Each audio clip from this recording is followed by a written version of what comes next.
Prions un instant ensemble.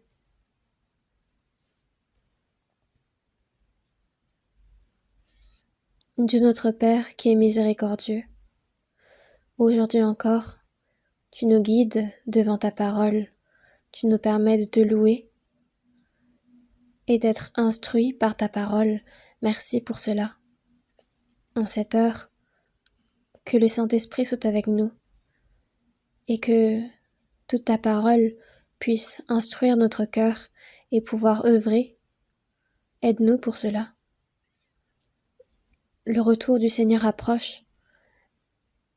Nous prions pour que ce jour puisse être un jour où nous soyons récompensés et complémentés. Guide-nous.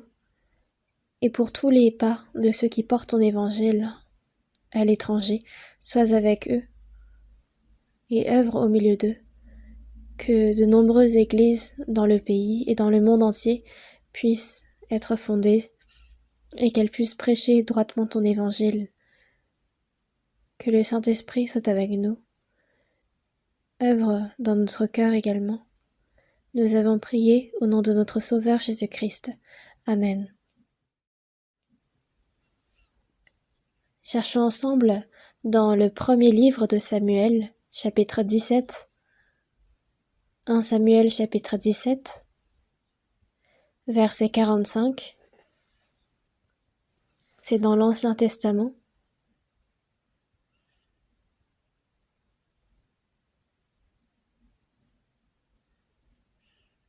En Samuel chapitre 17, verset 45, je vais lire. David dit aux Philistins, « Tu marches contre moi avec l'épée, la lance et le javelot, et moi, je marche contre toi au nom de l'Éternel des armées, du Dieu des troupes d'Israël que tu as insulté. Aujourd'hui, l'Éternel te livrera entre mes mains, je t'abattrai et je te couperai la tête. Aujourd'hui, je donnerai les cadavres du camp des Philistins aux oiseaux du ciel et aux bêtes de la terre, et toute la terre saura qu'Israël a un Dieu. Et toute cette multitude saura que ce n'est ni par l'épée, ni par la lance que l'Éternel sauve, car la victoire appartient à l'Éternel, et il vous livre entre nos mains. » Aussitôt que le Philistin se mit en mouvement pour marcher au-devant de David, David courut sur le champ de bataille à la rencontre du Philistin. Il mit la main dans sa gibecière, y prit une pierre, la lança avec sa fronde et frappa le Philistin au front. La pierre s'enfonça dans le front du Philistin, qui tomba le visage contre terre. Le verset 40, on lit ensemble. Il prit en main son bâton, choisit dans le torrent 5 pierres polies, et les mit dans sa gibecière de berger et dans sa poche. Puis, sa fronde à la main, il s'avança contre le Philistin. Jusqu'ici.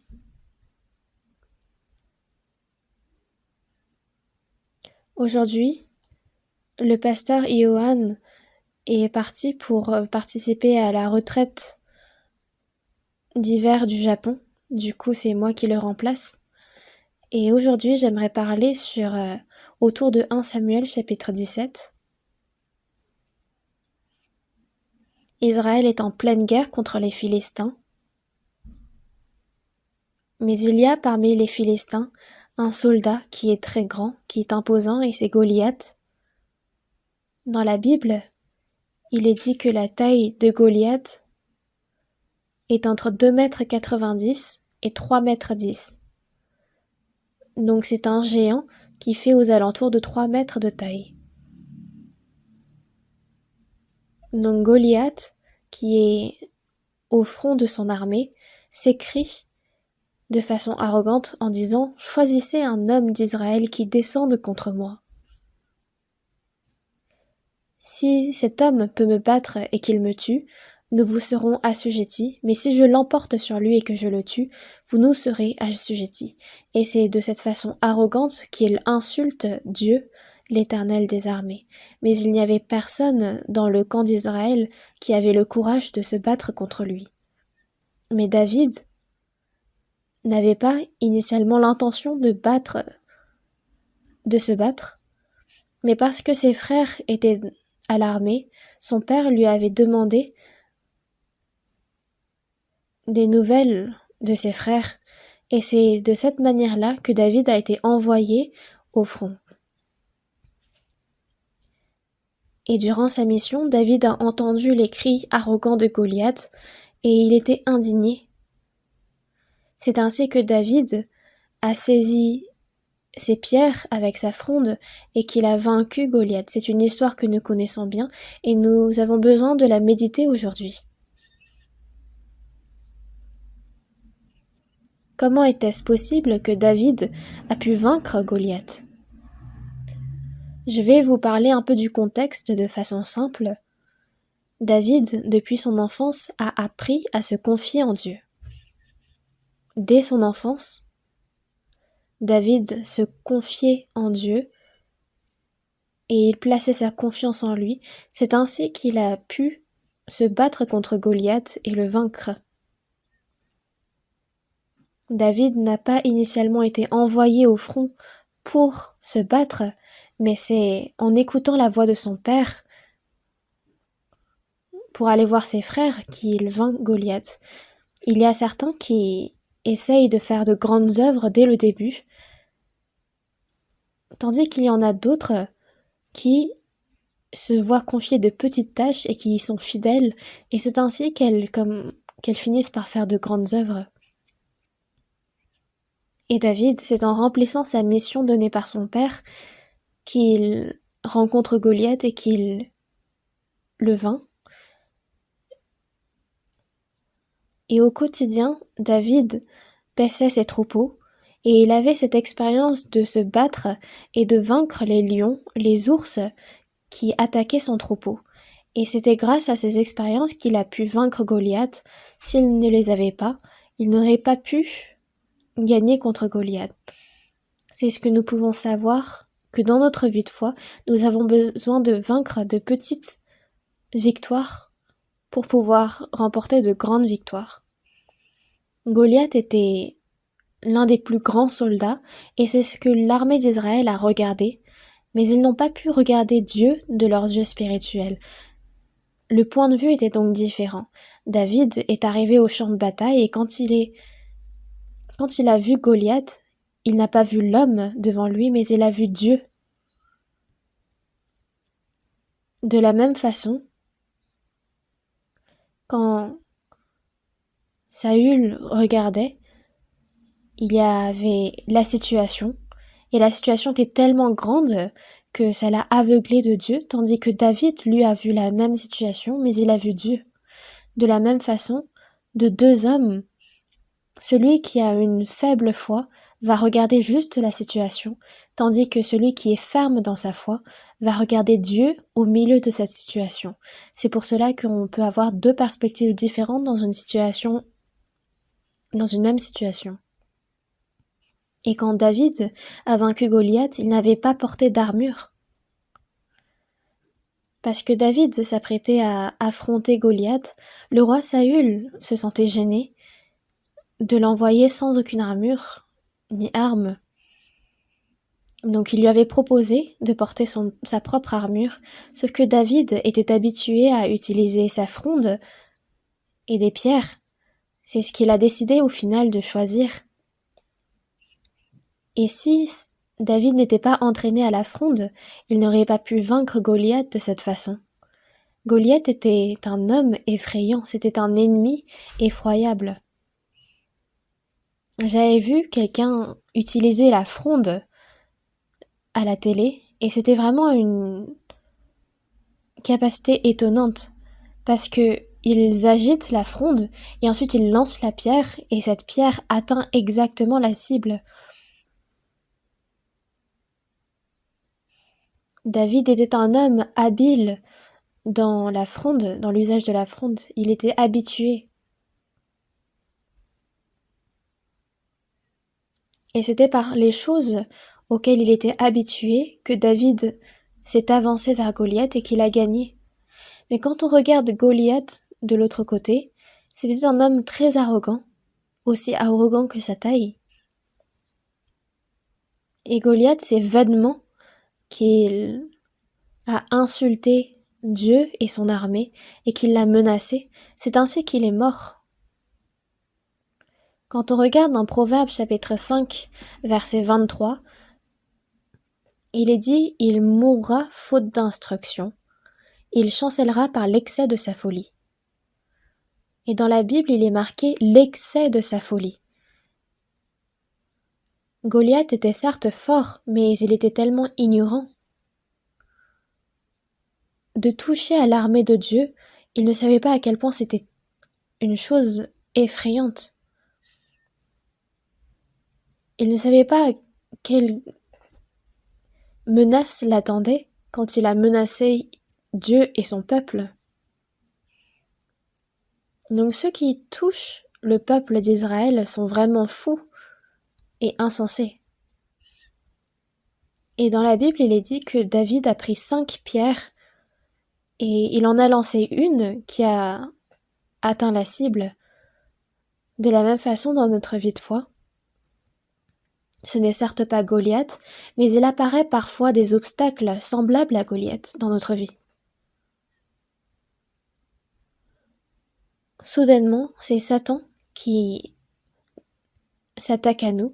Parfois, c'est notre propre mari qui est Goliath, parfois notre femme, parfois c'est nos propres enfants. C'est pour cela que nous ne pouvons vaincre de nous-mêmes. David a utilisé les pierres pour vaincre. Et nous aussi, dans notre vie, nous devons nous poser cette question. Qu'est-ce que les pierres que nous pouvons lancer contre Goliath? Et la meilleure pierre, c'est la parole de Dieu. Dans la Bible, il est dit, il est écrit, il est écrit. C'est pour cela que la Bible, la parole de Dieu, est notre meilleure arme. Jésus lui-même, pour vaincre les tentations du diable, a utilisé la parole. Il est écrit, il est écrit, il est écrit, et c'est la même chose pour nous. Quand il y a de nombreux obstacles et difficultés, c'est avec la parole de Dieu que nous pouvons les surmonter. Une chose encore sur laquelle nous devons réfléchir, il y a certains qui disent « Dieu va tout faire, moi je peux rester sans rien faire », mais ce n'est pas le cas. David, dans 1 Samuel chapitre 17, il est dit que David a pris en main son bâton et qu'il choisit dans le torrent 5 pierres qui sont polies. Il n'a pas rien fait, il a choisi 5 pierres qui sont bien polies pour que ces pierres puissent bien s'envoler, que leur vitesse soit conservée. Donc ce n'est pas simplement Dieu qui fait tout, mais au quotidien, il y a des choses que nous devons faire absolument. On doit évangéliser de tous nos efforts, mais on se dit Dieu va tout faire, donc on ne fait rien. Il faut à la fois se confier en Dieu et à la fois faire son travail. De ne rien faire, c'est insensé. Il faut trouver la juste balance. Comment est-ce que David a pu vaincre contre Goliath? C'est parce que dès son enfance, il a été entraîné dans sa foi. Dès son enfance, il a appris réellement à se confier en Dieu. Voyons ensemble dans Psaume chapitre 71. Psaume chapitre 71, verset 5.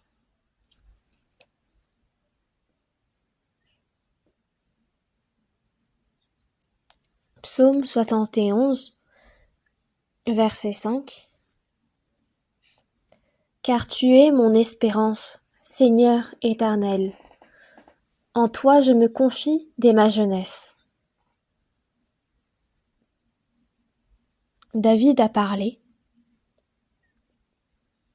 Seigneur éternel, tu es mon espérance. David avait pour espérance son Seigneur, Dieu.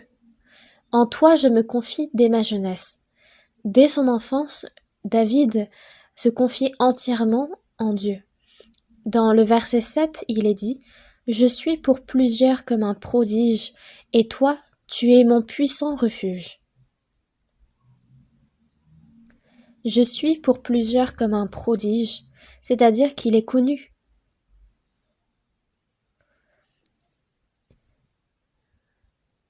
Isaïe avait 8 fils, mais pourquoi est-ce que le prophète Samuel a oint son dernier fils, David? C'est parce que David, dès son enfance, se confiait entièrement en Dieu,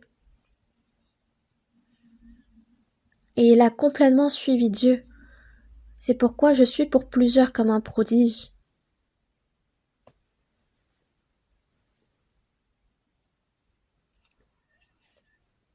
Jacob avait 12 fils, mais qui parmi ses fils s'est confié complètement en Dieu?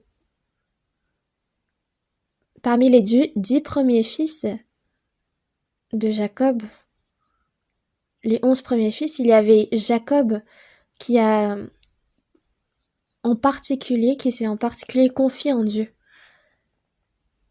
Et donc, qu'est-ce qui a fait de lui un homme spécial?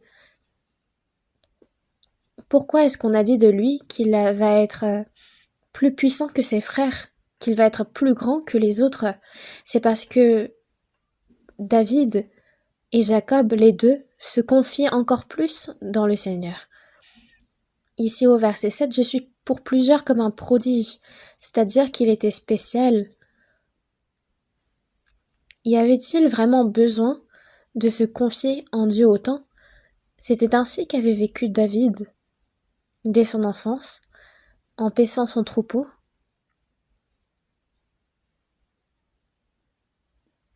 David a fait l'expérience de comment Dieu protège son troupeau. L'Éternel est mon berger, je ne manquerai de rien. Il me fait reposer dans de verts pâturages, il me dirige près des eaux paisibles. David, pendant longtemps, s'est occupé de son troupeau. Et c'est par l'expérience que David connaissait que l'Éternel était son propre berger, qu'il ne manquerait de rien. Il en a vraiment fait cette expérience d'être protégé par lui. Dès son enfance, il avait cette expérience de se confier en Dieu. C'est pour cela que David était pour lui quelque chose de vrai. Il n'était pas une théorie, mais une vérité. C'est pour cela qu'au quotidien, quand nous vivons en nous confiant en Dieu, cela va se révéler plus tard. Et David ne s'est pas seulement confié en Dieu, mais même au quotidien, il était vraiment obéissant à son père, Isaïe.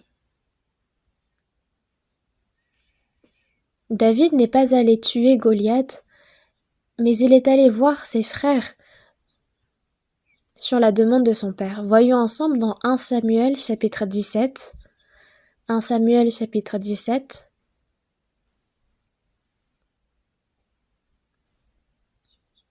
Verset 17.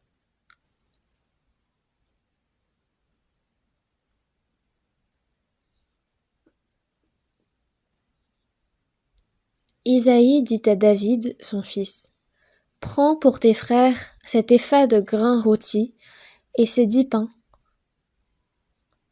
et cours au camp vers tes frères. Porte aussi ces 10 fromages au chef de leurs milliers. Tu verras si tes frères se portent bien, et tu m'en rapporteras des nouvelles sûres. »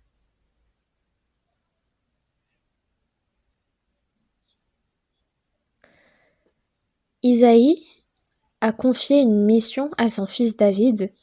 David n'a pas fait quelque chose de grand, il a tout simplement obéi à la demande de son père. C'était la même chose pour Saül avant qu'il devienne roi. Il était fils de Kis, et son père lui avait demandé de retrouver son âne perdu. Et en obéissant à sa demande, Saül a rencontré le prophète Samuel, et c'est ainsi qu'il a été oint, et qu'il est devenu roi. Joseph également, c'était sur la demande de son père, Jacob, qu'il est allé voir ses frères à Hébron.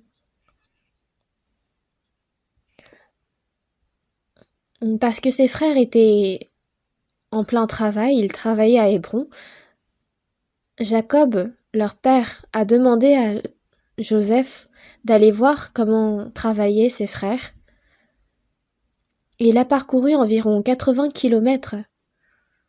À 19 ans, c'est une grande chose de parcourir 19 kilomètres à pied.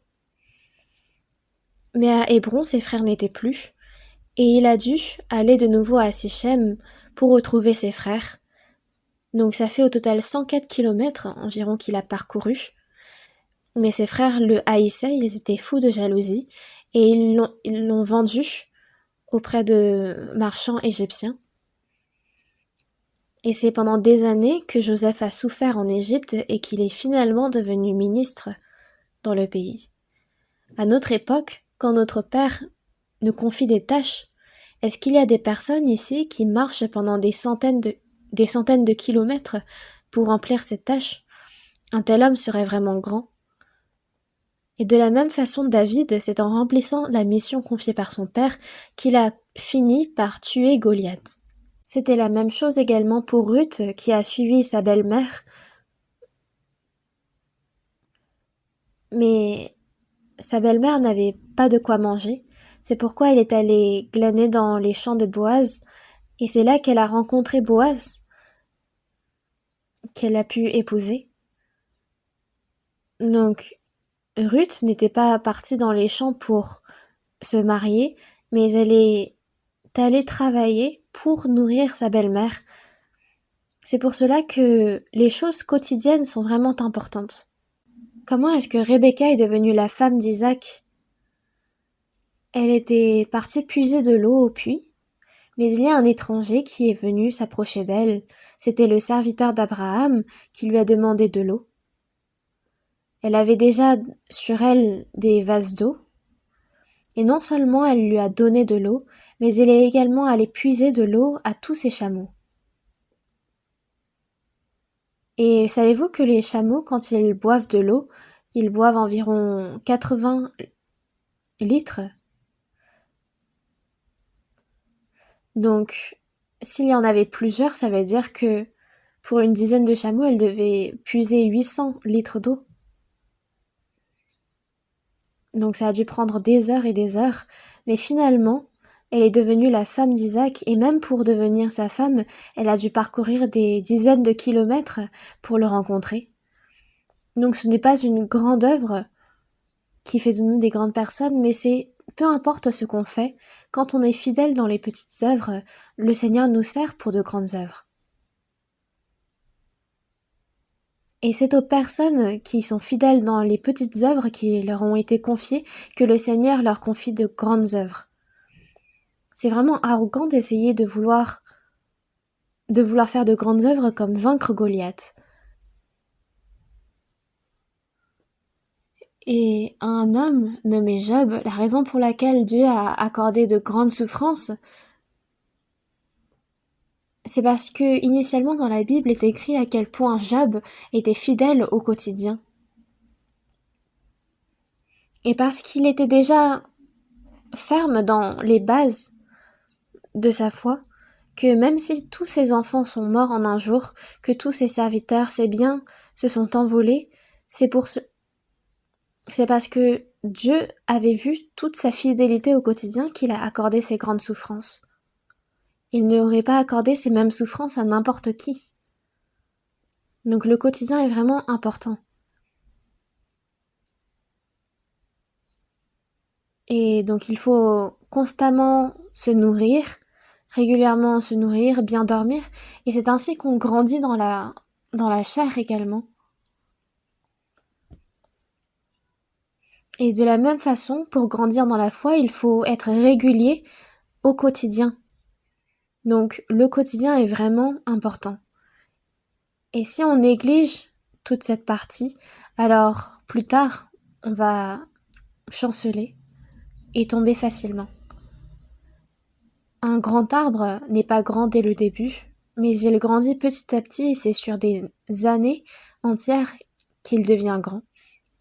David avait vraiment cette expérience dès sa jeunesse. Voyons ensemble dans 1 Samuel chapitre 17 verset 34. 1 Samuel chapitre 17 verset 34, David parle à Saül. David dit à Saül, « Ton serviteur faisait paître les brebis de son père, et quand un lion ou un ours venait en enlever une du troupeau, je courais après lui, je le frappais, et j'arrachais la brebis de sa gueule. S'il s'élevait contre moi, je le saisissais par la gorge, je le frappais et je le tuais. C'est ainsi que ton serviteur a terrassé le lion et l'ours, et il en sera du Philistin, de cet incirconcis, comme de l'un d'eux, car il a insulté l'armée du Dieu vivant. Lisons ensemble le verset 37.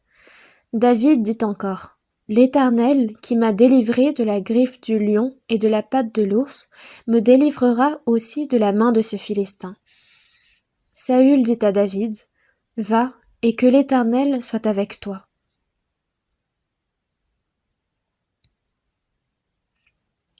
Quand David paissait son troupeau, et qu'il y avait un lion ou un ours qui venait enlever une brebis du troupeau, il est dit que David courait après lui et qu'il le frappait et qu'il arrachait la brebis de sa gueule.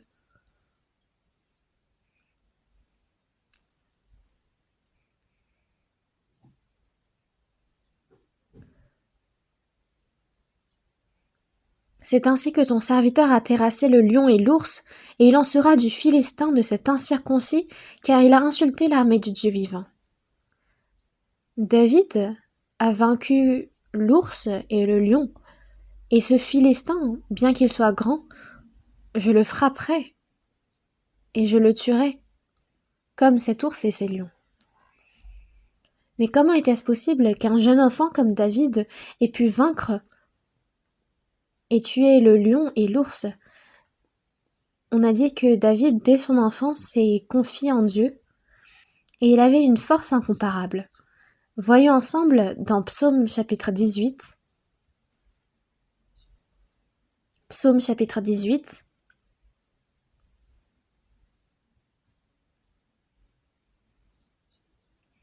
Verset 32. Psaume chapitre 18, verset 32. C'est Dieu qui me ceint de force et qui rend ma voie parfaite. Il rend mes pieds semblables à ceux des biches, et il me place sur mes lieux élevés. Il exerce mes mains au combat, et mes bras tendent l'arc d'airain. Ici, il est dit, c'est David qui parle. C'est Dieu qui me ceint de force. Donc qu'avait David? Il avait la force que Dieu lui donnait. Et encore, il rend mes pieds semblables à ceux des biches. David était vraiment rapide. Et encore, il exerce mes mains au combat. Dieu lui faisait voir toutes ses faiblesses et il l'éprouvait. Et mes bras tendent l'arc d'airain. Qu'est-ce que cela veut dire? Pour pouvoir tendre l'arc d'airain, on avait besoin d'une force supernaturelle. Donc ce n'était pas seulement Goliath qui était fort, mais David également avait une force spéciale. Il fallait être spécial pour pouvoir gagner contre l'ours ou le lion. Celui qui au quotidien mène bien sa vie de foi, il a une force qui lui vient de Dieu. Dans Psaume chapitre 29 verset 11, il est dit l'Éternel donne quoi à son peuple? Il est dit l'Éternel donne la force à son peuple. Il bénit son peuple et le rend heureux. C'est à son peuple, à celui qui est fidèle, que Dieu donne sa force. Donc celui qui, au quotidien, mène sa vie de foi de façon régulière et constante, c'est celui-là qui obtient la force de surmonter les épreuves de la part de Dieu. N'est-ce pas ceux dont nous faisons l'expérience? David, ce n'est pas par sa propre force qu'il a vaincu l'ours et le lion, mais c'est par la force que Dieu lui donne. Joseph c'est parce qu'il a obéi à ses parents au quotidien que Dieu lui a accordé ses songes et la force de les réaliser. Voyons également dans dans 1 Samuel chapitre 17, verset 37. 1 Samuel chapitre 17, verset 37, David dit encore, L'Éternel qui m'a délivré de la griffe du lion et de la patte de l'ours, me délivrera aussi de la main de ce Philistin. Ici, il parle bel et bien de ses expériences. Dieu a accordé ces expériences à David. L'expérience de vaincre contre le lion et l'ours. Et parce qu'il a cette expérience d'avoir été délivré de la griffe du lion et de la patte de l'ours, David avait cette foi qu'il sera également délivré de la main de ce Philistin. David a été éprouvé à travers le lion, l'ours, au quotidien, dès son enfance. Et c'est ainsi qu'il a cette expérience d'être délivré par Dieu. Et l'expression ici qui est importante, c'est « L'Éternel qui m'a délivré me délivrera aussi de la main de ce Philistin ». C'est ainsi que notre foi grandit. Et nous voyons également que dans le futur, David va être grandement éprouvé. Vous n'imaginez pas toutes les souffrances que David a vécues dans toute sa vie. Il avait cette expérience de d'être vainqueur contre le lion et l'ours, contre Goliath, et au milieu de toutes ces difficultés qu'il a vécues dans sa vie, il en est ressorti vainqueur. Et quand Absalom se révolte contre lui, son propre fils, et qu'il essaye de le tuer, David a dû fuir les pieds nus. Et quand le peuple tout entier criait la ruine de David, que tout le monde disait que c'était perdu pour lui, David a su garder l'espérance. Pourquoi ? Parce qu'il était éprouvé, il a été éprouvé jusqu'ici. Et parce que David a eu cette expérience que Dieu l'aidait dans toutes ses difficultés jusqu'à maintenant, il avait pu garder la foi en ce que Dieu le garderait aussi. Voyons ensemble dans Psaume chapitre 3. C'était au moment où David était le plus en difficulté.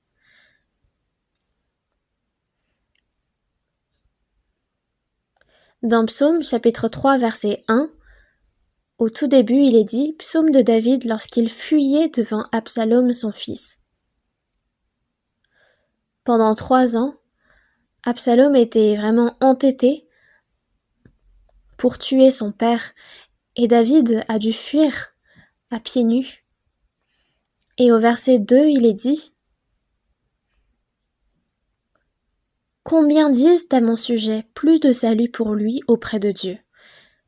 Il disait donc « C'en est fini pour David ». Mais c'était différent pour David. Voyons ensemble dans Psaume chapitre 4 verset 1. Au chef des chantres avec instrument à cordes, psaume de David. Quand je crie, réponds-moi, Dieu de ma justice. Quand je suis dans la détresse, sauve-moi. Aie pitié de moi. Écoute ma prière. Ici, il est dit, quand je crie, réponds-moi. Quand je suis dans la détresse, sauve-moi. Qu'est-ce que cela signifie? Dans le passé, jusqu'à maintenant, David a rencontré de nombreuses souffrances. Et pourtant, il est dit, quand je suis dans la détresse, sauve-moi.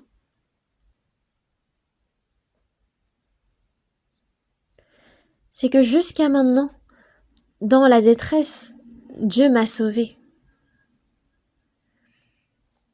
Dans toutes les situations où il était dans le noir, où il n'y avait que désespoir, Dieu l'a constamment sauvé, Dieu l'a constamment délivré.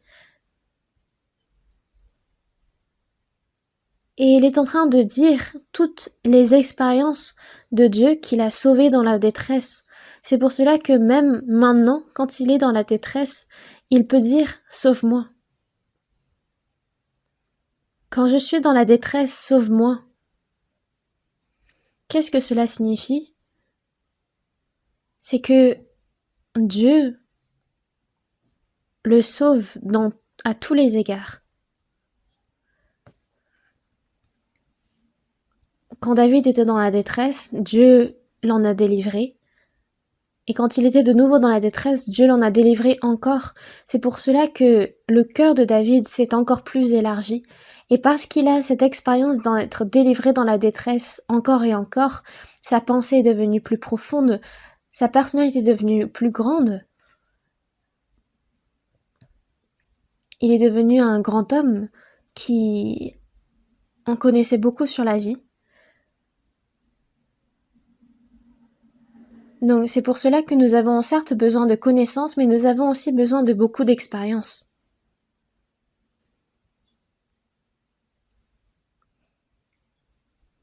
Donc il y a besoin que les expériences s'ajoutent et s'accumulent. Parce que c'est à travers les expériences que la foi de David a pu grandir de cette façon. Et c'est avec ces expériences-là que David a pu s'avancer contre Goliath. Une autre chose encore, c'est que les Philistins, quand ils se sont avancés contre Israël, toute l'armée a tremblé. Pourquoi ? Parce qu'il y avait Goliath au-devant d'eux. Mais David n'a pas regardé Goliath,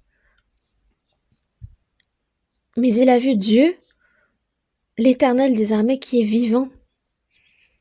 Donc la perspective était différente. Voyons dans 1 Samuel chapitre 17. 1 Samuel chapitre 17. Verset 26.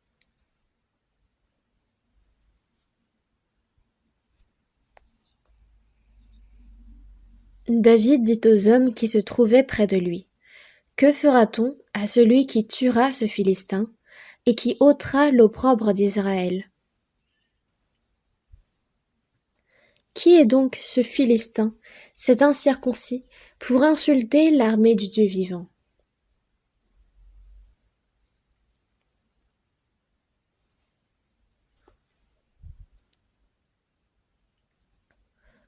Le peuple d'Israël tremblait devant ce géant philistin, Goliath, tandis que David, lui, était indigné et disait: Qui est donc ce Philistin, cet incirconcis, pour insulter l'armée du Dieu vivant? Du Dieu vivant. En d'autres mots, il est en train de dire: Qui ose, sans avoir peur, insulter Dieu vivant et son peuple? Donc les yeux qui regardaient cette situation sont complètement différents. La vie de foi, ce n'est pas de regarder la situation, mais c'est de regarder Dieu dans cette situation-là. C'est ça la foi. Quand on est faible dans la foi, on ne sait pas quoi faire, comment réagir face à une situation. Même encore aujourd'hui, dans notre vie, nous pouvons rencontrer des situations qui paraissent insurmontables, des situations où nous ne savons pas quoi faire et c'est bel et bien Goliath devant nous. Mais il est la promesse de la parole de Dieu qui dit qu'il est avec nous. Et cette parole vivante, il y a des personnes qui regardent cette parole et qui regardent Dieu vivant. Tandis qu'il y en a d'autres qui pensent: Dieu ne connaît pas ma situation, il ne sait pas quelle est l'ampleur de ma difficulté. Mais il est dit dans Ésaïe chapitre 40 verset 31, Mais ceux qui se confient en l'Éternel renouvellent leur force, ils prennent leur vol comme les aigles, ils courent et ne se lassent point, ils marchent et ne se fatiguent point. Dieu verra ma situation. Mais ceux qui se confient en l'Éternel renouvellent leur force. Ceux qui se confient en Dieu et qui espèrent en lui, quand ils regardent la situation, ça paraît petit, parce qu'ils savent que Dieu aura la capacité de la résoudre. La situation reste la même, la différence repose sur le degré de foi. David avait cette foi que Dieu était vivant, qu'il est avec lui, et il a cette expérience d'avoir été délivré par Dieu dans ses épreuves et dans ses difficultés. Mais si dans notre quotidien, nous ne nous confions pas en Dieu, nous vivons comme bon nous semble, quand il y aura la difficulté qui accourt, nous ne saurons pas quoi faire.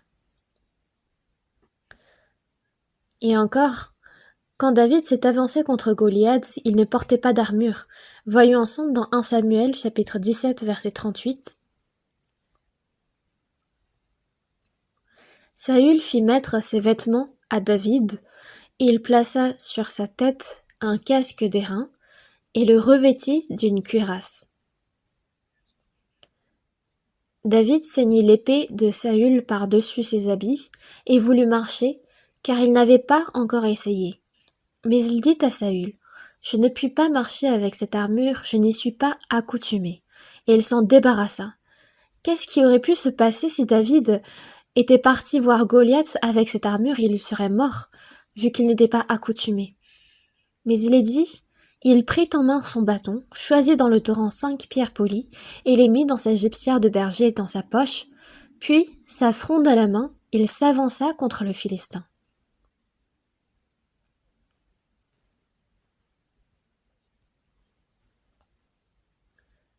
Et c'est avec les choses auxquelles il était accoutumé dans son quotidien que David s'est avancé contre Goliath. Il est dit que David était doué en musique. Et pour être talentueux en musique, il a besoin de beaucoup s'entraîner ou pas? David était très habile à la musique. Cela signifie qu'il s'entraînait beaucoup au quotidien. Et pour, par exemple, bien chanter, est-ce qu'il a besoin de beaucoup s'entraîner ou pas? Par exemple, la chorale a très bien chanté aujourd'hui. Vous pensez qu'elle s'est peu entraînée ou beaucoup entraînée? De la même façon, David aimait beaucoup son troupeau. Et parce qu'il avait ce cœur de vouloir garder son troupeau, est-ce que vous pensez que pour garder son troupeau, il s'est entraîné ou pas? Il a dû tellement s'entraîner. Et parce qu'il avait ce cœur de vouloir protéger ses brebis, qu'il a dû sûrement s'entraîner énormément à tourner la fronde et à lancer des pierres. Est-ce que vous pensez que David n'était pas entraîné à lancer des pierres et que c'est le Seigneur qui a fait tout son travail tout seul? C'est parce que David était habitué à lancer des pierres avec sa fronde que Dieu lui a permis d'atteindre sa cible. Par exemple, il y a quelqu'un qui a dit « Moi, je veux absolument entrer à l'université de Séoul. » Et cette personne faisait énormément de services dans l'église, mais il n'étudiait pas du tout. Puis il a vécu ainsi pendant des mois, et la veille de ses examens d'entrée d'université, il est allé prier au temple en disant « Dieu, aide-moi à passer les examens et à entrer dans cette université ». Est-ce que vous pensez qu'il a réussi à entrer ou pas? Non, il n'a pas réussi. David, c'est avec des pierres et avec la fronde à laquelle il était accoutumé qu'il a lancé ces pierres. Donc c'est à travers les choses auxquelles nous sommes accoutumés que nous pouvons rendre gloire à Dieu. Dans le Nouveau Testament, il est dit qu'il y avait une femme veuve, Dorcas, qui était douée dans la couture. Et c'est avec ce talent-là, auquel elle était accoutumée, qu'elle a pu rendre gloire à Dieu. Il y a également Shamgar qui tua des gens pendant la guerre avec un aiguillon à bœuf. Donc c'est avec les choses auxquelles nous sommes accoutumés que nous pouvons rendre gloire à Dieu. Puis il est dit que la bataille avec Goliath s'était passée sur la vallée des Térébintes. Il est dit que la vallée faisait environ 800 mètres de longueur, et entre les deux camps, il y avait un fleuve qui coulait entre le camp des Philistins et le camp des Israélites. Donc quand David était arrivé au camp du peuple d'Israël, il avait saisi 5 pierres bien polies du fleuve qui séparait les deux camps.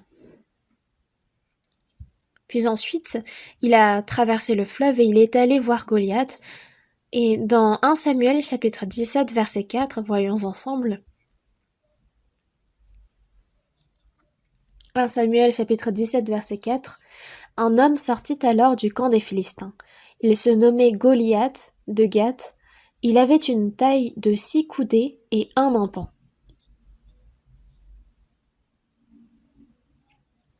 Six coudées et 1 empan. Une coudée, ça fait environ 45 à 50 centimètres. Et si on calcule avec 45 centimètres, ça fait environ 2,90 m. Tandis que si on calcule avec 50 centimètres, ça veut dire que la taille de Goliath était de 3,10 m. Donc ça fait en moyenne 3 mètres de taille. Et il avait sur la tête un casque d'airain. Il portait une cuirasse à écailles dont le poids était de 5000 cycles d'airain. Donc, le poids de la cuirasse de Goliath était de 5000 cycles d'airain, ce qui signifie environ 57 kg. Il avait aux jambes une armure d'airain et un javelot d'airain entre les épaules. Le bois de sa lance était comme une ensouple de tisserand, et la pointe de sa lance pesait 600 cycles de fer. Ça fait 6,8 kg.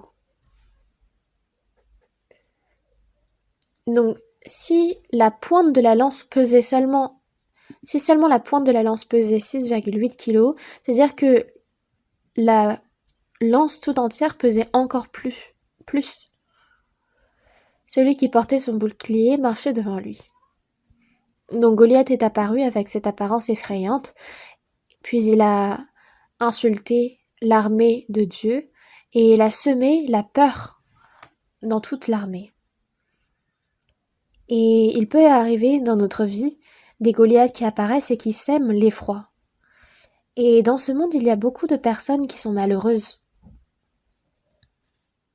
Par exemple, Judas Iscario, à l'époque de Jésus, celui qui était le plus proche, au plus proche de lui, et qui l'a trahi pourtant, pour des pièces d'argent. Il est devenu l'homme le plus malheureux. Et Pilate également. Il n'y a pas 2-3 personnes qui ont émis un mauvais jugement. Mais pourquoi est-ce que Pilate a été le seul qui a été insulté autant? C'est parce qu'il a mal jugé Jésus. Il n'y a pas que Judas Iscario qui a vendu des hommes pour quelques pièces d'argent, et pourtant pourquoi est-ce que Judas Iscario est le plus méprisé dans la Bible? C'est parce qu'il a vendu Jésus.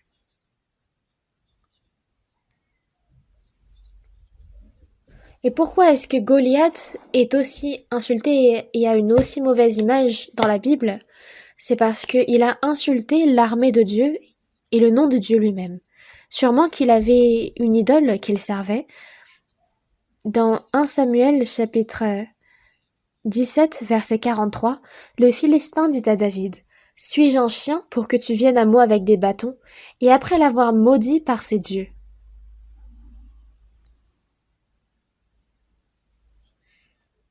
C'est que cet homme servait lui-même ses propres dieux. Il idolâtrait. Il était fidèle à ses propres dieux, mais c'est une mauvaise fidélité. C'est une fidélité qui est incorrecte. Et David a lancé ses pierres, et dans le verset 49, il mit la main dans sa gibecière, il prit une pierre, la lança avec sa fronde, et frappa le Philistin au front. La pierre s'enfonça dans le front du Philistin qui tomba le visage contre terre.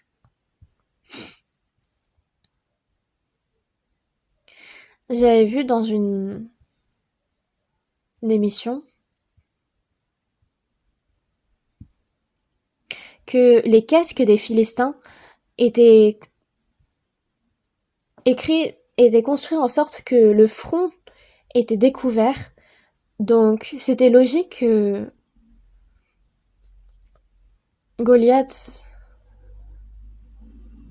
a été frappé au front, et les Philistins, en voyant cela, ont été surpris et ils ont changé le design du casque de façon à ce que le front soit également protégé par la suite.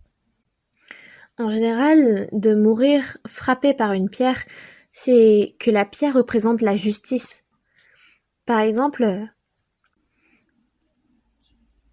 Abimélec, qui a tué ses propres frères, les fils de Gédéon, a été tué par une pierre lancée par une femme. Donc d'être frappé par une pierre, c'est comme si on était frappé par la justice de Dieu et qu'on est châtié par sa fureur. Et Goliath était vraiment arrogant. Il était arrogant basé sur sa force. Et dans ce monde de nos jours, il y a beaucoup de personnes qui sont arrogantes par leur force, par leur bien. Et ils sont arrogants. Ils sont arrogants contre Dieu, contre Jésus. Ils sont ignorants de la sorte. Donc qu'est-ce qui est vraiment insensé par rapport à Jésus? C'est ceux qui parlent n'importe comment contre Dieu et contre la Bible. C'est les plus insensés des insensés. Ce Goliath, ici, a insulté Dieu et son armée, c'était vraiment insensé et ignorant de sa part. Voyez notre siècle. Il y a des hommes qui parlent n'importe comment sur Dieu et contre Dieu. Les athées et ceux qui croient incorrectement. Tous ceux qui croient en la théorie de l'évolution, ils sont tellement insensés. Dans la Bible, il est dit qu'il faut naître de nouveau, mais ceux qui disent pas besoin de naître de nouveau, c'est tous ceux qui s'opposent complètement à la Bible. Ce sont vraiment des personnes insensées. Même encore aujourd'hui, il y a des personnes qui s'opposent au peuple saint de Dieu, aux chrétiens, qui les persécutent, qui les haïssent. Jésus a dit « Père, pardonne-leur car ils ne savent ce qu'ils font ». Ils savent vraiment pas ce qu'ils font. Ceux qui persécutent les chrétiens nés de nouveau, ceux qui s'opposent à eux, quand ils se tiendront devant le tribunal, ils seront vraiment surpris devant la fureur du Seigneur. Saül, avant de recevoir le salut, à quel point persécutait-il les chrétiens? Puis, quand il a rencontré le Seigneur sur la voie de Damas, le Seigneur lui a dit « Saül, Saül, pourquoi me persécutes-tu » Saül, avant de connaître Jésus, ne savait pas comment il persécutait les chrétiens, comment il persécutait Jésus. Il ne savait pas à quel point il était arrogant et ignorant. Et Goliath, en le voyant, on peut se dire, est-ce qu'il y a un être plus arrogant que lui? Mais ce n'est pas l'histoire d'un autre. Et en plus, c'était complètement inutile, l'intervention de Goliath était vraiment vaine, ça n'avait aucune utilité. C'est pour cela que moi, je pense que il n'y a pas besoin d'intervenir inutilement. On peut bien vivre notre vie tranquillement et dans le silence, mais c'est vraiment une chose effroyable. Et même de devenir prédicateur, c'est une chose effrayante. C'est la vie d'un homme est entre nos mains. Parmi les araignées,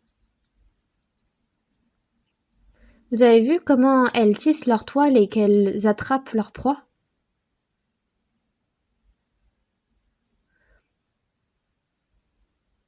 Est-ce que vous avez vu comment elles tissent leur toile et qu'elles attrapent leur proie?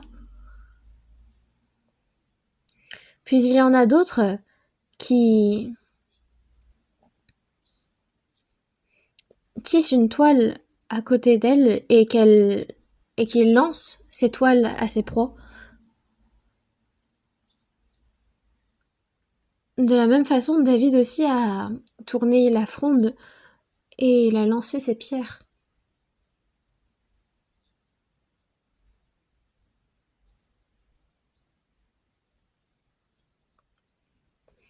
Donc David a été vraiment éprouvé à de nombreuses reprises pour lancer ses pierres avec la fronde.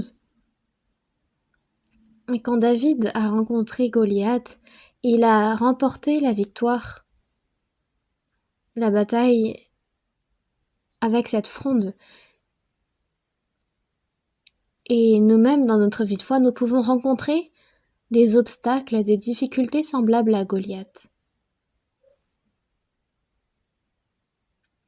David a utilisé la fronde avec les pierres pour vaincre contre Goliath. Mais notre vie, en réalité, est semblable à un champ de bataille. Nous sommes sur un champ de bataille. Mais la bataille appartient à Dieu. Voyons ensemble dans 1 Samuel, chapitre 17, verset 47. Verset 47, on lit ensemble. « Et toute cette multitude saura que ce n'est ni par l'épée, ni par la lance que l'Éternel sauve. Car la victoire appartient à l'Éternel, et il vous livre entre nos mains. » David a parlé et il a dit « La victoire appartient à l'Éternel. » La victoire appartient à l'Éternel. C'est que la victoire est à Dieu. Non, de gagner ou de perdre dans une bataille, ça revient à Dieu, ça repose sur lui. Même dans notre vie de foi, en réalité, toute notre vie, nous menons une bataille de la foi. Et même cette bataille-là appartient à Dieu.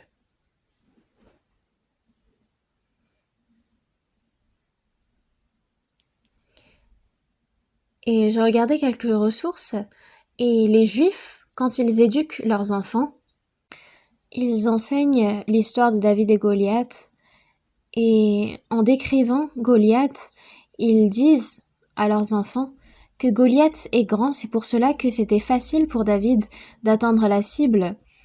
C'est de cette façon qu'ils expliquent un peu l'histoire.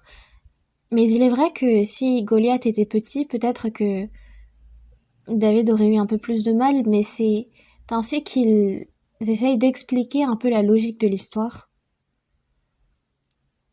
Dans tous les cas, dans notre vie également, nous pouvons avoir des difficultés grandes comme Goliath. Voyez un peu la terre autour de vous. Parfois, il peut y avoir des idéologies fausses qui apparaissent devant nous, des idées erronées, des difficultés grandes comme Goliath qui apparaissent dans notre vie. Parfois, ça peut être à plus des tentations grandes comme Goliath et qui peuvent nous faire tomber. Je mène bien ma vie de foi, mais une difficulté aussi grande que Goliath, comme par exemple sur les enfants. Les plus grandes difficultés des mères, ça concerne toujours les enfants.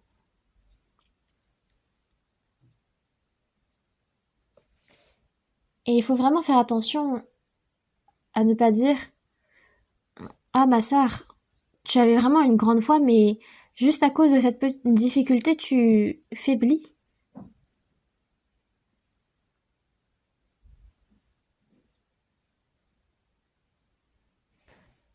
Et s'il arrive du mal à l'enfant ou si l'enfant grandit mal, alors la mère peut être tellement affligée qu'elle ne se nourrit pas bien. Elle peut être vraiment secouée dans sa foi. Donc il faut vraiment faire attention à ne pas juger les sœurs qui sont dans ce genre de difficultés. Dans le verset 50, « Ainsi, avec une fronde et une pierre, David fut plus fort que le Philistin. Il le terrassa et lui ôta la vie sans avoir d'épée à la main. » David a gagné contre Goliath. Et Dieu également, à nous, il a accordé le pouvoir de vivre une vie de victoire. Pourquoi est-ce qu'il a dit que nous sommes la lumière de ce monde ? C'est parce que nous sommes la lumière que nous pouvons donner de la lumière dans ce monde. C'est parce que nous sommes désormais le sel que nous pouvons donner goût à ce monde. Parce que tout ce qui naît de Dieu triomphe du monde, et la victoire qui triomphe du monde, c'est notre foi, Qui est celui qui a triomphé du monde, sinon celui qui croit que Jésus est le Fils de Dieu? Comme il est écrit dans cette parole, c'est tout ce qui est né de Dieu qui triomphe du monde. Nous avons désormais cette force de triompher. Nous avons cette force en nous.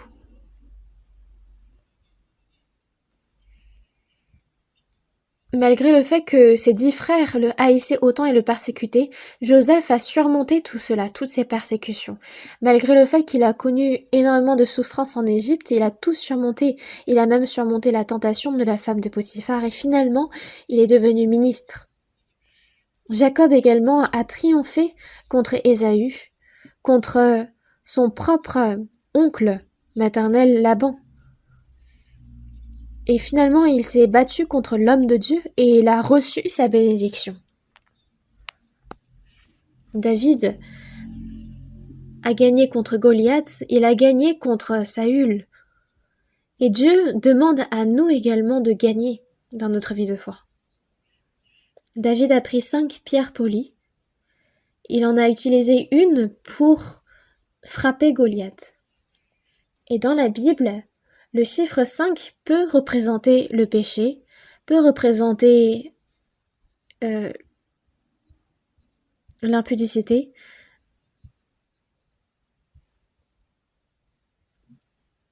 mais aussi il peut représenter également les 5 offrandes faites par les Lévites, dans les livres de Lévitique.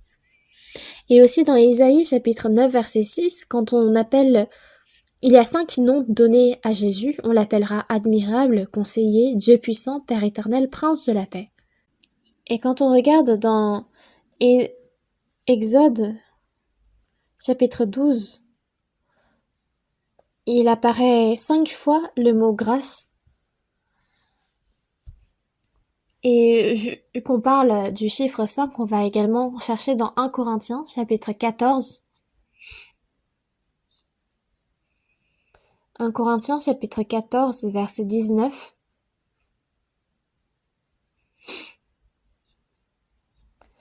Chapitre 14 verset 19. Mais, dans l'Église, j'aime mieux dire 5 paroles avec mon intelligence, afin d'instruire aussi les autres, que 10 000 paroles en langue.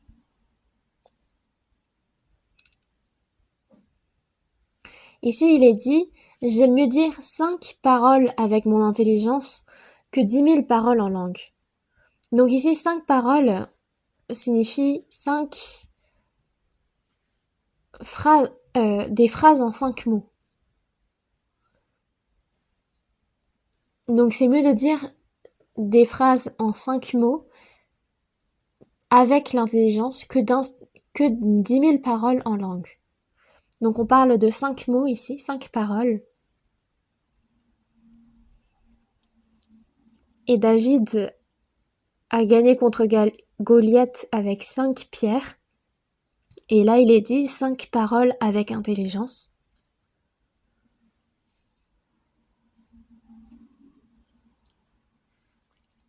Donc quand on lit la Bible et qu'on la comprend, c'est beaucoup mieux.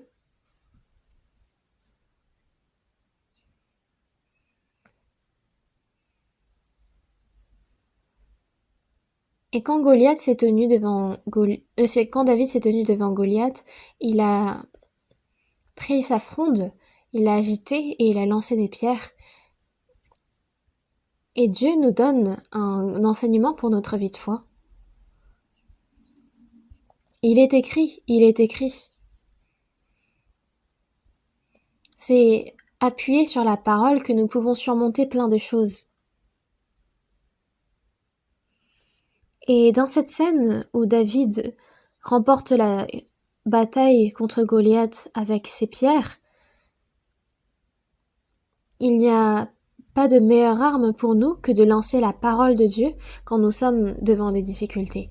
Voyons ensemble dans Matthieu chapitre 4.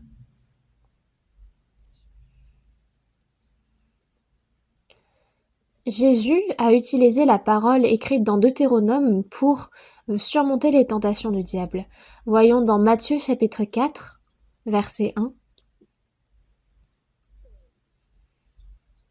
Alors, Jésus fut emmené par l'Esprit dans le désert pour être tenté par le diable. Après avoir jeûné 40 jours et 40 nuits, il eut faim. Le tentateur, s'étant approché, lui dit: Si tu es fils de Dieu, ordonne que ces pierres deviennent des pains. Jésus répondit: Il est écrit, l'homme ne vivra pas de pain seulement, mais de toute parole qui sort de la bouche de Dieu.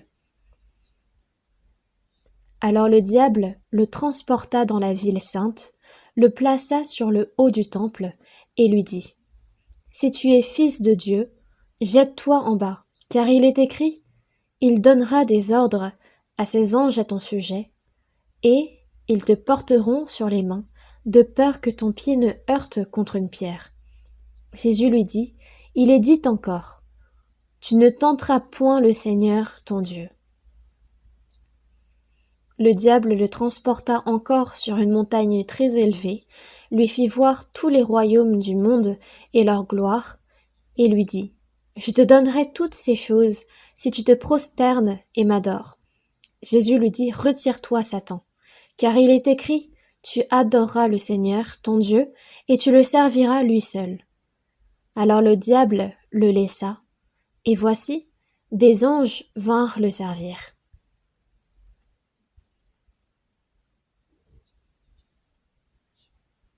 Si Jésus n'avait pas revêtu la chair, il n'aurait pas été tenté, parce que au Tout-Puissant, il n'y a pas de tentation. Mais que Jésus soit venu, revêtu de chair, et qu'il ait été tenté, c'est qu'il représentait l'humanité tout entière. Donc, que Jésus soit tenté, c'était pour nous représenter et pour servir de modèle à nous tous.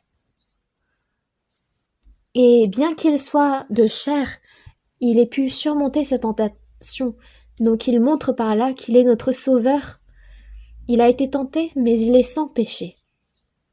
Le premier homme, Adam, a échoué, mais Jésus, qui est venu comme le deuxième homme, a réussi et il a surmonté cette tentation. Adam est tombé face aux fruits qui paraissaient bons à manger, intelligents, bons à ouvrir l'intelligence.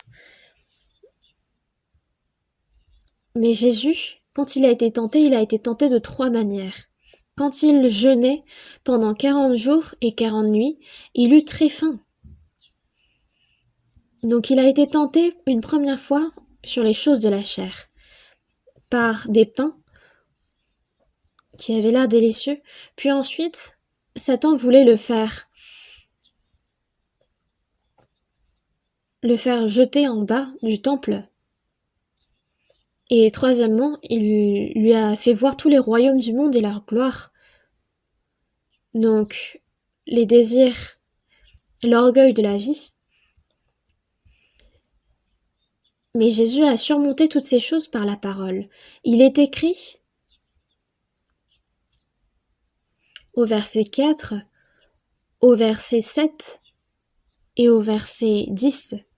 Donc, Jésus a surmonté les tentations toujours par la parole. Et ces 3 tentations, Jésus a utilisé la parole de Dieu pour gagner contre Satan. C'est comme David qui a agité la fronde et qui a lancé ses pierres pour tuer Goliath. De la même façon, Jésus a lancé la parole de Dieu pour gagner contre Satan. Il en va de même pour notre vie de foi. Quand on se penche sur cette parole, on voit les moyens d'attaque de Satan. Ordonne que ces pierres deviennent des pains. Ici, on voit que Satan essaye de nous tenter en disant « L'homme ne vit que par le pain ». Et d'autres hommes disent « L'homme ne vit que par l'esprit ». Mais ça aussi, c'est faux. Jésus a dit « L'homme ne vivra pas de pain seulement ». Cela signifie que nous avons besoin de pain également. Mais l'homme ne vit que d'esprit seulement, ça aussi c'est faux. Puis la deuxième tentation, c'était le diable qui le transporte et le place sur le haut du temple et qui lui dit jette-toi en bas. Il dit jette-toi, suicide-toi. Toutes ces pensées que que le diable donne, nous incitent à agir de notre plein gré contre Dieu.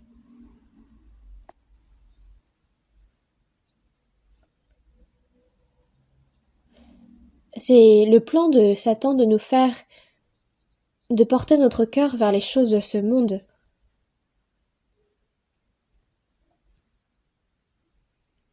Dans notre vie de foi, de quoi avons-nous besoin? Comme David avait ses 5 pierres polies, il y a des pierres que nous devons absolument garder dans notre vie de foi. Nous devons apprendre à utiliser la parole de Dieu et nous devons apprendre à la garder également. Dans notre vie de foi, Satan intervient incessamment afin de nous empêcher de demeurer dans l'Assemblée sainte. Mais il est dit, déjà vous êtes purs à cause de la parole que je vous ai annoncée, demeurez en moi. Cette parole insiste, pourquoi? Parce qu'il y a tellement de choses qui rendent obstacle à notre vie de communion au sein de l'Église après notre salut.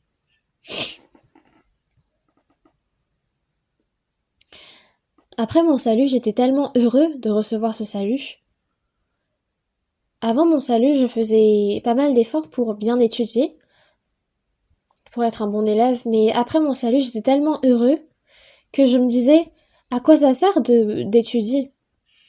C'était ainsi que je m'étais emportée, et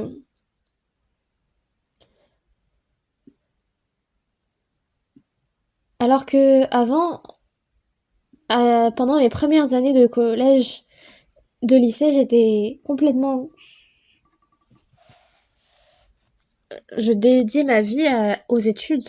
Mais là, après mon salut, j'avais plus du tout envie de travailler. J'avais envie d'étudier la Bible, mais je devais m'efforcer à étudier quand même.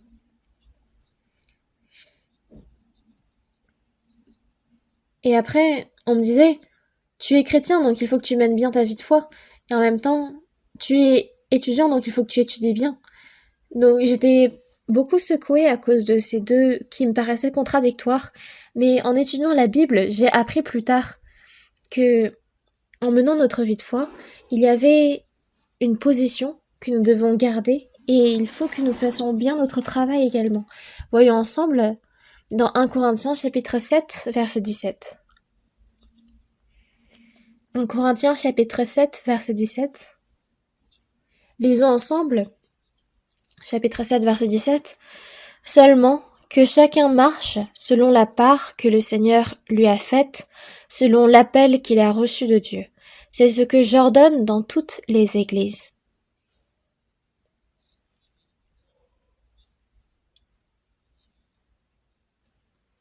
Que chacun marche selon la part que le Seigneur lui a faite, selon l'appel qu'il a reçu de Dieu. C'est ce que j'ordonne dans toutes les églises. Après mon salut, je n'avais plus envie d'étudier des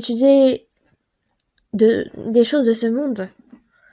Mais en regardant ce verset, je me suis dit, j'ai besoin d'étudier pour ensuite pouvoir évangéliser à l'université, pour ensuite trouver un travail et servir Dieu. Donc c'est à travers cette parole, c'est grâce à cette parole que j'ai fait de mon mieux pour mes études. Si je n'avais pas vu cette parole, ça aurait pu être dangereux pour moi.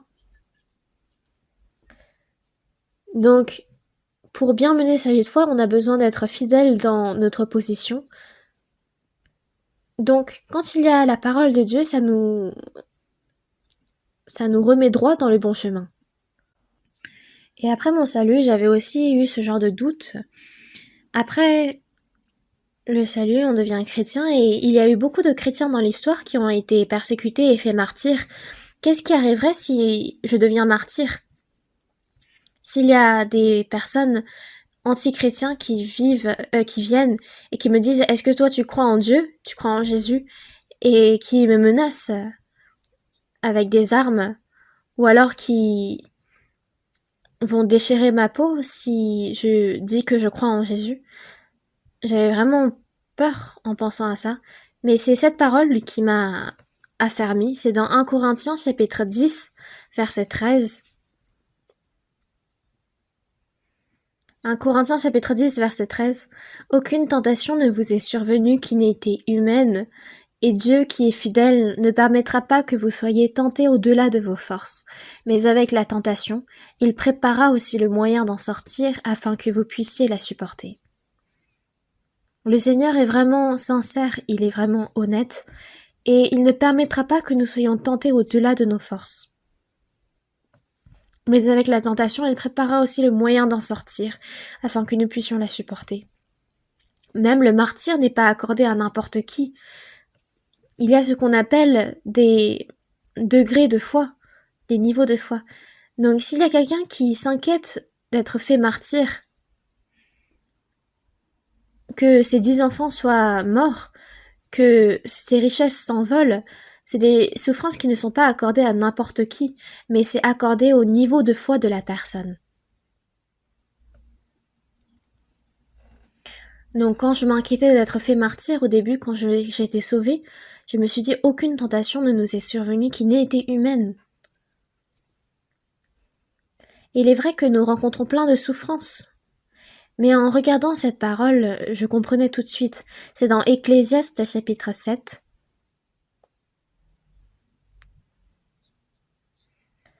Ecclésiaste chapitre 7, versets 13 et 14. Verset 13. Considère l'œuvre de Dieu. Qui pourra redresser ce que Dieu a courbé? Au jour de la prospérité, réjouis-toi, et au jour de l'adversité, considère. Car Dieu a fait l'un et l'autre, afin que l'homme n'en découvre rien après lui. Considère l'œuvre de Dieu. Qui pourra redresser ce que Dieu a courbé? Ce que Dieu a courbé, au temps convenu, il sera redressé. À Joseph, Dieu a courbé sa vie pendant 13 ans, et avant que ces 13 années ne passent, il n'a pas été redressé, et c'est au bout de ces 13 années qu'il a été redressé. Et Job également, avant que toutes ces souffrances ne passent, il n'a pas été redressé, et c'est à la fin que Dieu a redressé. Dans notre vie également, il y a des choses que Dieu a courbées jusqu'au jour fixé par lui-même. Considère l'œuvre de Dieu. Qui pourra redresser ce que Dieu a courbé? Quand Dieu a courbé, c'est qu'il y a une raison. Et c'est vrai que nous souffrons au milieu de cela, mais c'est Dieu qui nous éprouve. C'est pour cela qu'au jour de la prospérité, réjouis-toi, et au jour de l'adversité, considère, car Dieu a fait l'un et l'autre, afin que l'homme n'en découvre rien après lui. Que je sois abaissé ou élevé, si je suis abaissé, cela signifiera que je vais être élevé. Si je suis abaissé et toujours plus abaissé et que j'atteins le sol, ça veut dire qu'il n'y a que je ne pourrai que être élevé plus tard. Et il faut croire en ce que Dieu a courbé et qu'il me redressera au temps convenu. Et il suffit de croire et d'attendre. Si nous attendons au temps convenu, le Seigneur va nous redresser. Pourquoi est-ce que ma vie est aussi dure et rude? Pourquoi est-ce que les autres paraissent être redressés et bien vivre tandis que moi je suis le seul à être courbé? C'est qu'il y a des choses que le Seigneur a courbées afin que nous soyons éprouvés. Et toute parole de Dieu est comme une pierre, comme ce que David a lancé. Par exemple, quand il y a la théorie de l'évolution avancée par le monde, nous pouvons dire « Au commencement, Dieu créa les cieux et la terre » et paf, on a réussi. Et ensuite, il y a également cette parole qui dit « Dieu a créé tous les animaux selon leur espèce.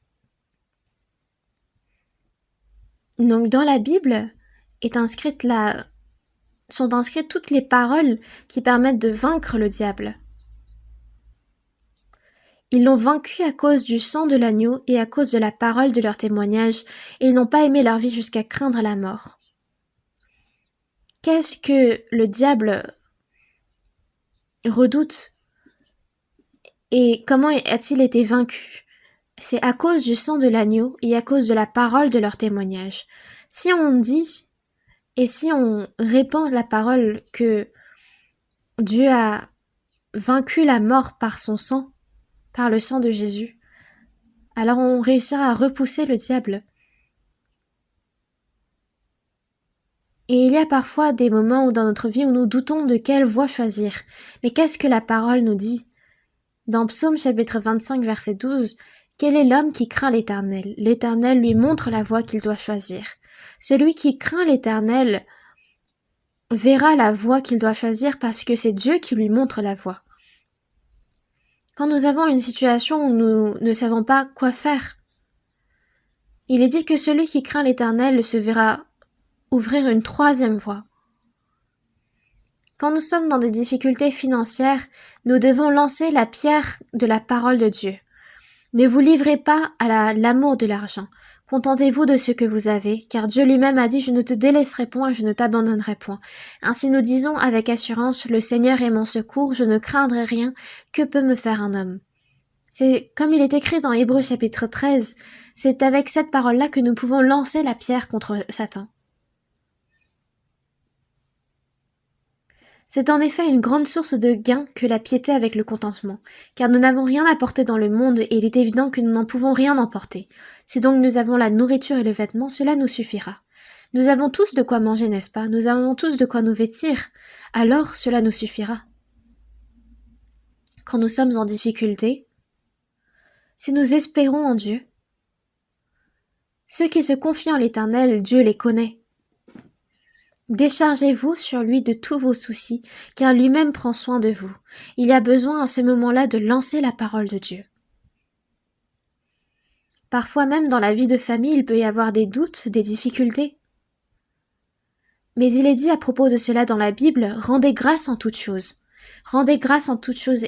Il est tellement important de lancer cette parole dans ces moments-là. Il est quand même mieux d'avoir que de ne pas avoir, n'est-ce pas? Même si les enfants ne vous écoutent pas, c'est mieux quand même de les avoir que de ne pas les avoir.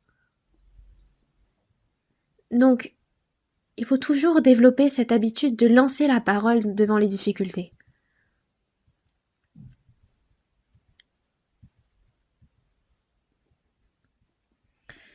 Et en particulier, nous pouvons rencontrer de très grandes souffrances.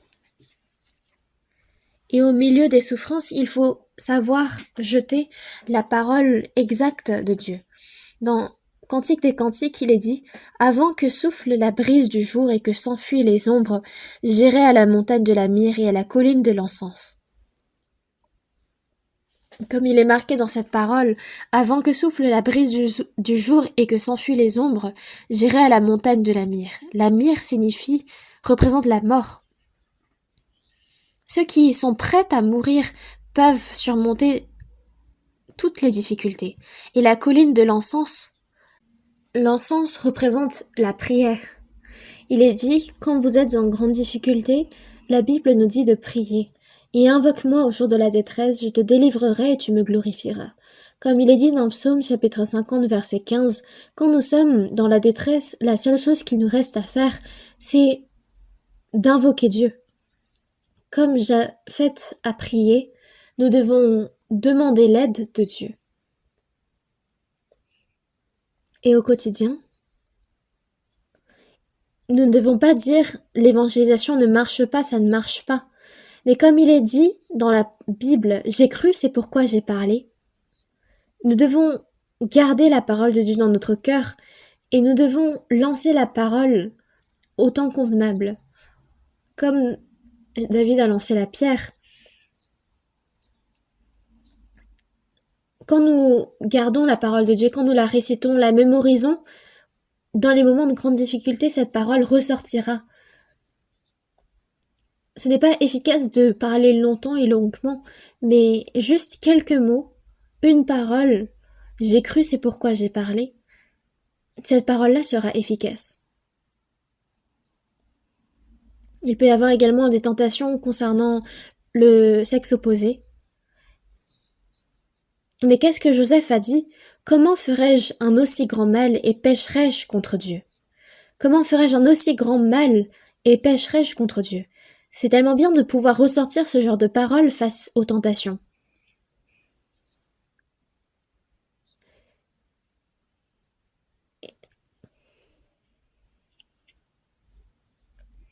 Cherchons une dernière parole, c'est dans 1 Samuel chapitre 17 verset 40.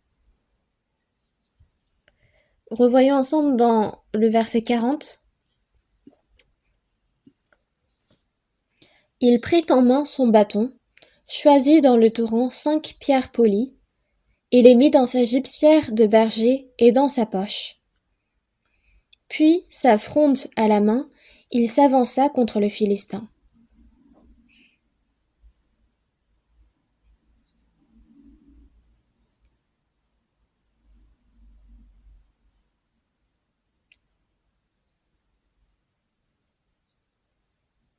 David a utilisé sa fronde à de nombreuses reprises au quotidien. Il était accoutumé à l'utiliser et il a choisi 5 pierres polies, ce qui lui a permis à ce qu'elles soient bien lancées. Parce que quand on utilise ce genre de pierre, ce genre de fronde, c'est beaucoup plus efficace quand les pierres sont rondes, bien polies. Et qu'est-ce que l'ange de l'Éternel avait dit quand il est apparu devant Gédéon? Il a dit: «L'Éternel est avec toi, vaillant héros.» Mais c'était au moment où Gédéon se cachait. Pourquoi a-t-il dit cela alors? C'est parce que Dieu le savait. Dieu a dit: «Va avec cette force que tu as.» Quand on lit la Bible,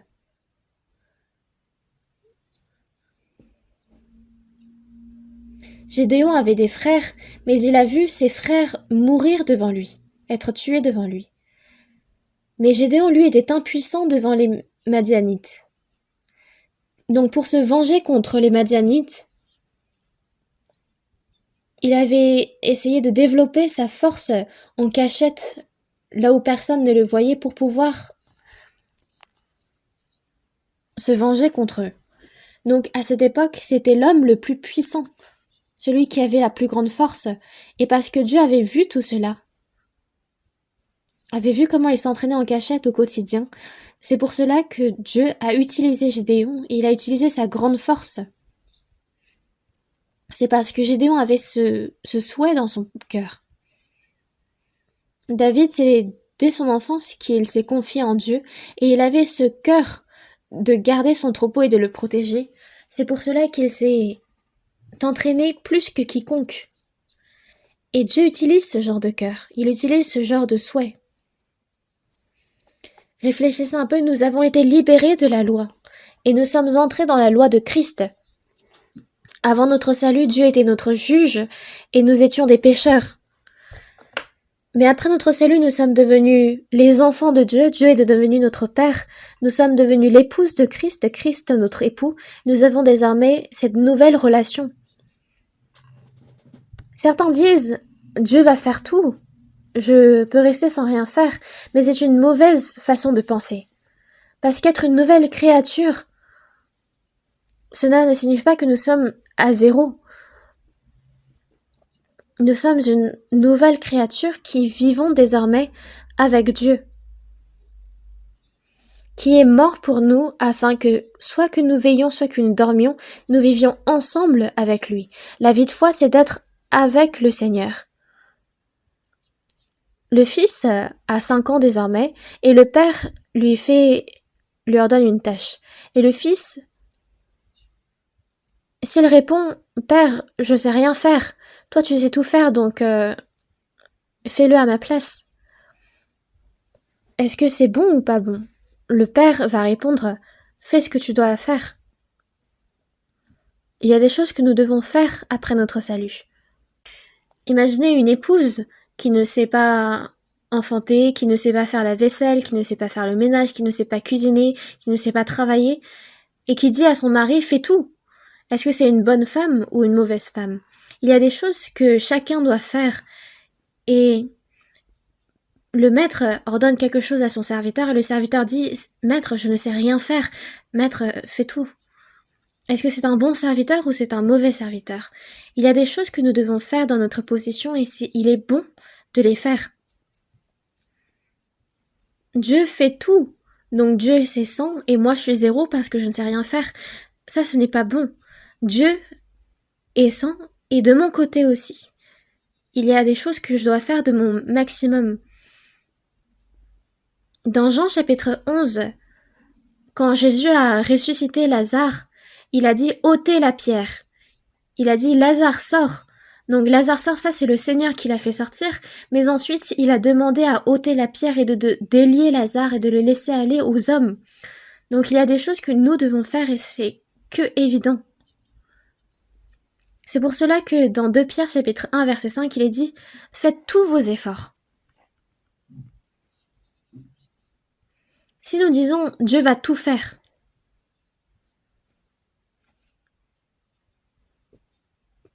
mais que nous ne faisons pas ce que nous devons faire, ce n'est pas bon. Il y a des choses que nous devons faire et nous devons les faire en faisant tous nos efforts. Il y a des personnes qui disent « Ah mais je ne peux pas m'empêcher de dire des gros mots. J'étais comme ça dès la naissance. » Est-ce que c'est quelqu'un qui fait de son mieux ou c'est quelqu'un qui ne fait pas d'efforts? Imaginez qu'on vous dit « Si vous ne dites pas de gros mots, alors il y aura toujours, chaque jour, 1000 € qui va rentrer dans votre compte bancaire. » Alors est-ce que vous allez dire des gros mots ou pas? Ça va être trop facile. Donc c'est évident et c'est bon. C'est juste de faire ce que nous devons faire. David a simplement fait ce qu'il devait faire. Et dans notre quotidien, il y a des choses que nous devons faire et c'est ça que le Seigneur utilise. Si par exemple, chaque jour, nous lisons 10 chapitres de la Bible, il y a 1000 € qui entrent dans notre compte bancaire.